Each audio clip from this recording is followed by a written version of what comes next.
Morning everyone. आज हम लोग मैथ सॉल्व करने से पहले कुछ बातें करते हैं, क्योंकि मैंने ऐसा देखा है कि बहुत सारे स्टूडेंट ऐसे हैं जो कि मैथ से बहुत ज़्यादा डरते हैं। उन्हें ऐसा लगता है कि नहीं, मैथ्स तो बहुत ही हार्ड सब्जेक्ट है, बट ऐसा कुछ भी नहीं है। अगर आप किसी चीज़ से डरेंगे तो वो आपको बहुत ही ज़्यादा हार्ड लगेगा, बट अगर आप उससे फ्रेंडली हो जाते हैं, यानी आप उसको अपना फ्रेंड बना लेते हैं, तो जस्ट आप देखेंगे कि मैथ से ईजी और कोई सब्जेक्ट होता ही नहीं है। तो बस ज़रूरत क्या है, आपको उसके साथ फ्रेंडली बन जाना है और साथ ही साथ आपको ज़्यादा से ज़्यादा प्रैक्टिस करनी है। आप जितना प्रैक्टिस करेंगे, देखिएगा आप उतनी जल्दी मैथ्स के सॉल्यूशन को कर पाएंगे।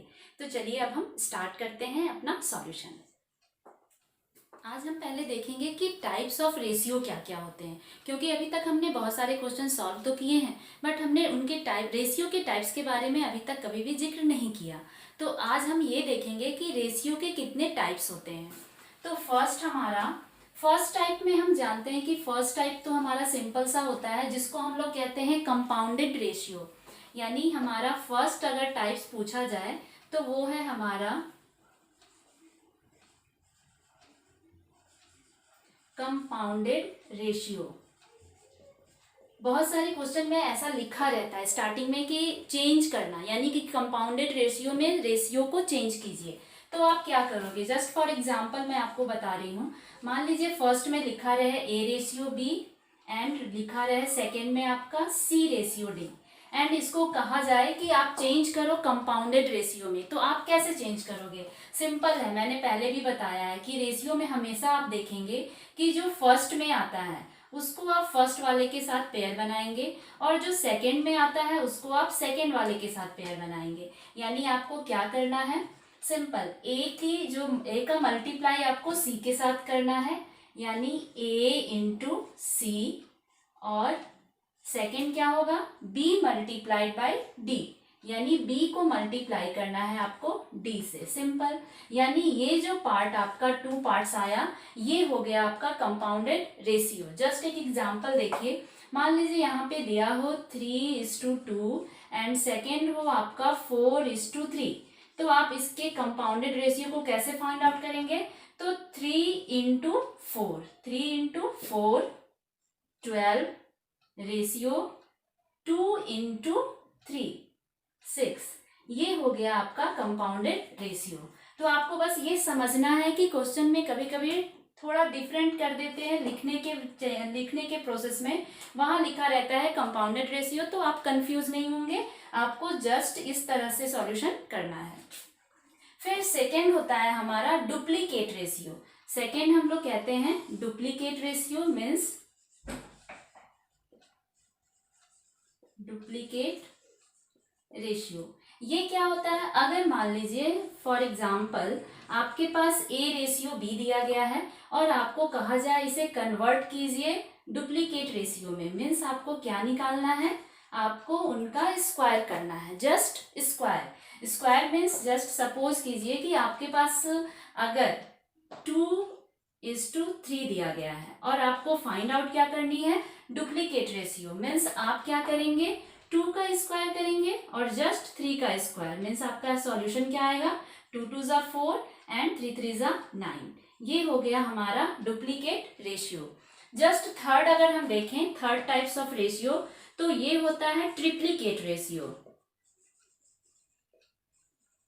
ट्रिप्लीकेट रेशियो, इसमें क्या होता है, जस्ट आप नाम से समझ गए होंगे, डुप्लीकेट में आपने स्क्वायर किया, तो ट्रिप्लीकेट में क्या करेंगे, जस्ट आप क्यूब निकालेंगे।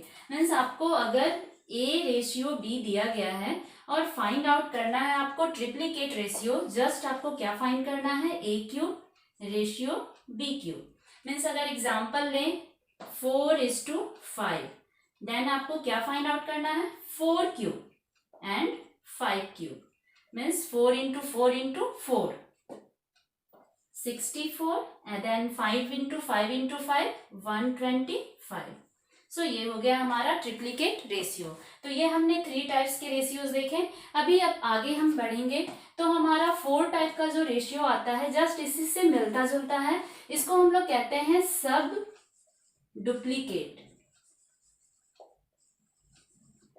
Duplicate ratio. इसमें क्या होता है, जस्ट आपको अगर क्वेश्चन में दिया है A/B, तो आप इसका स्क्वायर रूट फाइंड आउट करेंगे, यानी आपको A का भी स्क्वायर रूट निकालना है और B का भी स्क्वायर रूट निकालना है। फॉर एग्जाम्पल अगर हम लें, मान लीजिए यहाँ पे हमने लिया 4:25, देन आप इसका कैसे फाइंड आउट करेंगे? तो आपको पता है कि 4 का स्क्वायर रूट क्या होता है 2 एंड 5 का स्क्वायर रूट 25 का स्क्वायर रूट 5। सो ये हो गया हमारा सब डुप्लीकेट रेशियो, यानी सब डुप्लीकेट बोला जाए तो आपको स्क्वायर रूट फाइंड आउट करनी है। फिर नेक्स्ट है हमारा सब ट्रिप्लीकेट। सब ट्रिप्लीकेट रेशियो, इसमें क्या होता है? इसमें आपने देखा ट्रिप्लीकेट और साथ में क्या आया सब, यानी सब ट्रिप्लीकेट अगर है तो आपको क्यूब रूट निकालना है। अगर आपको A/B दिया गया है तो आपको फाइंड आउट क्या करनी है? Cube root.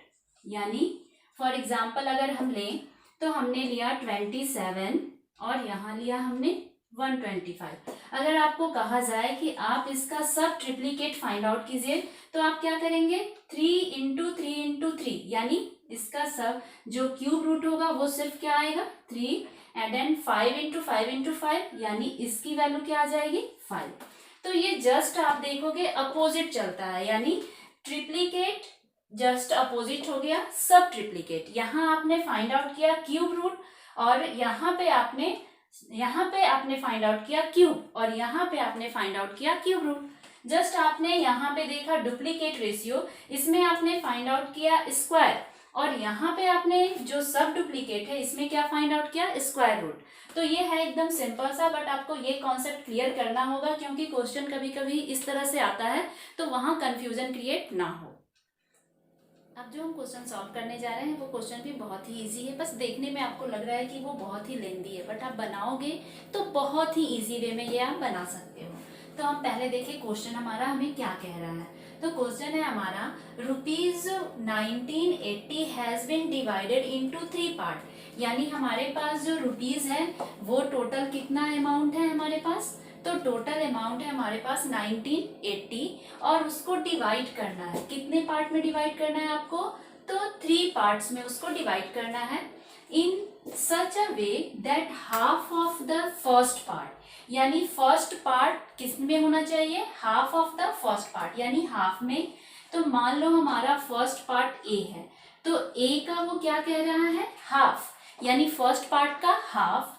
Then 1/3 of second part, और जो सेकेंड पार्ट होगा सपोज करते हैं हमारा सेकेंड पार्ट बी है तो सेकेंड पार्ट में क्या कह रहा है? 1/3 ऑफ सेकेंड पार्ट, यानी 1/3 मीन्स 3 पार्ट, 1/3 किसका? सेकेंड पार्ट का। एंड थर्ड कह रहा है 1/6 ऑफ थर्ड पार्ट, यानी थर्ड पार्ट के लिए उसने कहा, सपोज कर लेते हैं कि हमारा थर्ड पार्ट सी है तो सी के लिए उसने क्या कहा? 1/6 ऑफ थर्ड पार्ट, यानी 1/6।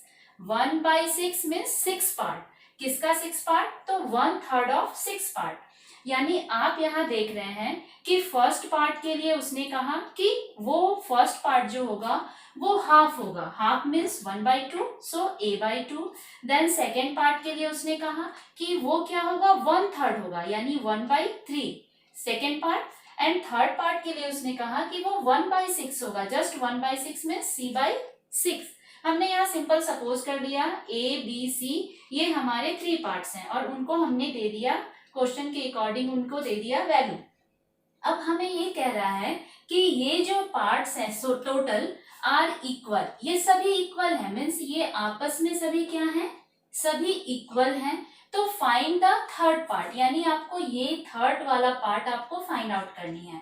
और आपके पास क्वेश्चन में पहले ही दिया गया है कि आप कितने मनी को डिवाइड कर रहे हो ABC के बीच, तो वो आपका टोटल मनी जो है वो है आपका 1980। तो ये पूरे वैल्यू में आपको पूरे में इसी वैल्यू को डिवाइड करना है। बट आपको यहाँ पे एक चीज दिया गया है कि ये जो 3 पार्ट्स हैं ये सभी आपस में इक्वल हैं। तो जब इक्वल वाला कंडीशन आ जाए तो आप सिंपल वे में भी इसको सॉल्व कर सकते हैं। किस तरह से? तो आप एक तरीका होता है के मेथड यूज करके ऐसे क्वेश्चन को हम बहुत ही इजी ट्रिक से यूज करके सॉल्व कर सकते हैं, और नहीं तो सिंपल विदाउट के भी आप यूज करके कर सकते हो। जस्ट आप सपोज कर लो कि ये पूरे की वैल्यू क्या है, के है। के मीन्स कांस्टेंट टर्म। कोई भी रेशियो में जब पार्ट्स होता है तो उसको हम कांस्टेंट टर्म यूज करके चेंज कर सकते हैं। तो हमने यहाँ पे देखा कि a/2 की वैल्यू किसके इक्वल है, k की इक्वल। तो यानी अगर आपसे पूछा जाए कि a की वैल्यू क्या होगी तो आप क्या बताओगे, 2k। सेम उसी तरह आपसे पूछा जाए कि b की वैल्यू क्या होगी तो आप क्या बताओगे, 3k। एंड लास्ट आप देख रहे हो c की वैल्यू, तो c की वैल्यू क्या होगी, 6k। अब आपको सारे की वैल्यू पता हो गई कि a को यानी फर्स्ट वाले पार्ट में कितनी वैल्यू मिली है, 2k। सेकेंड वाले पार्ट को कितनी मिली है, 3k। एंड थर्ड वाले पार्ट को मिली है 6k। अब आपको टोटल पता है, टोटल मनी क्या है, 1980। मीन्स अगर आपसे कहा जाए तो आप क्लियर बता सकते हैं कि 2k plus 3k and plus 6k, ये सारे वैल्यू को अगर हम ऐड कर दें तो वो किसके इक्वल हो जाएगा, 1980। अब आप सिंपल इन सबको ऐड करो, 3 to 5, 5 and 6, 11k एंड 1980। आपको किसकी वैल्यू फाइंड आउट करनी है, k की। यानी आप क्या करेंगे, 11 से डिवाइड। जब 11 से डिवाइड करेंगे तो ये आ गया आपका 180। अब आपने k की वैल्यू निकाल ली। अब जब k की वैल्यू निकल गई तो आप a b c कोई भी पार्ट की वैल्यू निकाल सकते हैं। तो हमारे क्वेश्चन में find out the third part, आपको कौन सा पार्ट निकालना है, थर्ड पार्ट, यानी c की वैल्यू फाइंड आउट करनी है। तो 6 इंटू आप क्या लिखेंगे, 180, यानी 18 6 1080। ये आपका अमाउंट हो गया जो किसको मिलेगा, c को। आप इसी तरह से अगर चाहो तो फर्स्ट पार्ट की वैल्यू और सेकेंड पार्ट की वैल्यू भी फाइंड आउट कर सकते हो। आई होप कि आज हमने जो भी सॉल्यूशन किए वो आपको समझ में आ गया होगा। बट अगर फिर भी कोई डाउट हो तो आप कमेंट सेक्शन में कमेंट कर सकते हैं। और अगर आप मेरे वीडियो को लगातार देखना चाहते हैं तो मेरे चैनल को सब्सक्राइब जरूर करें, और अगर वीडियो पसंद आया हो तो लाइक करें और अपने फ्रेंड्स के साथ शेयर करें। तो आज के लिए इतना ही। Take care, bye bye.